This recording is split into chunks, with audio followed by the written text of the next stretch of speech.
Doctor صاحب Gaza board of peace میں پاکستان کی شمولیت، ہم نے اس بورڈ آف پیس میں شامل ہو کے کیا پیغام دیا ہے، کیا میسج دیا ہے؟ ریحان صاحب، مجھے لگ رہا ہے کہ جتنا پروگرام میں آپ وقت ایلوکیٹ عموماً کرتے ہیں شاید اس میں یہ ڈسکشن نہ ہو سکے.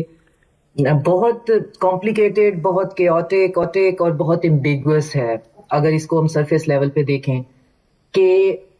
ہمیں نہیں پتا کہ مینڈیٹ کیا ہے، ہمیں نہیں پتا کہ جو پہلا جو فیز 1 تھا وہ کیا تھا، اور جس کے اوپر ایک شرم الشیخ میں تقریب ہوئی اور پھر اس کے بعد ڈیسائیڈ ہوا کہ جی وہاں پہ امن کا منصوبہ جو ہے وہ عمل پیرا ہو گیا ہے. تو اب پتہ نہیں، وہاں پہ تو ابھی بھی بھوک ہے، بچے فریز ہو رہے ہیں اور جنگ بھی نہیں رکی ہے. تو اور جو جتنے ممالک تھے وہ پیچھے ہٹ گئے یہ بیان دے کے کہ خاص طور پہ اسلامی ممالک کے ہم جو اپنی کلوزز اس پیس پلان میں ڈلوا کے آئے تھے ان میں ٹیمپرنگ ہو گئی ہے. تو ہم نے بھی سمجھا کہ ٹھیک ہے، یہ جو ہمارا جو ایک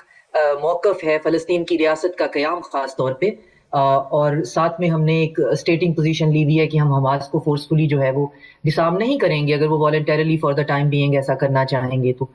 تو اب جب دوبارہ جو یہ بورڈ ہے، پیس پلان ہے، what ever it is,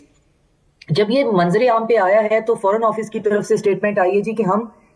parliament میں اس کو لے کے جائیں گے. اور بڑی خوشائند بات تھی کہ ٹھیک ہے، پاکستان نے ایک بڑا اچھا وے آؤٹ ڈھونڈا ہے کیونکہ جانے کا تو فائدہ کوئی نہیں ہے. تو پارلیمنٹ میں جب ڈسکشن ہوگی تو یقیناً پھر آپ یہ کہہ سکتے ہیں جی ہمارا ڈیموکریٹکلی ہم نے ایک چیز کو فگر آؤٹ کرنے کی کوشش کی ہے. تو ہمیں نہیں پتا، آپ کہہ رہے ہیں جی پیس پلان ہے، فیزز میں ہے، کچھ 6-7 فیزز ہیں، فیز 1 ہو چکا ہے، ہمیں نہیں پتا کہاں ہو چکا ہے، فیز 2 میں آپ ہمیں انکلوڈ کرنا چاہتے ہیں، ہمیں یہ بھی نہیں پتا کہ فیز 2 کیا ہے، اور فیز 3 کا تو ہمیں ہمارے خوابوں میں بھی نہیں. اور آج پھر جو ڈیولپمنٹ ہے اس میں یہ ہے کہ ڈیووس کے اندر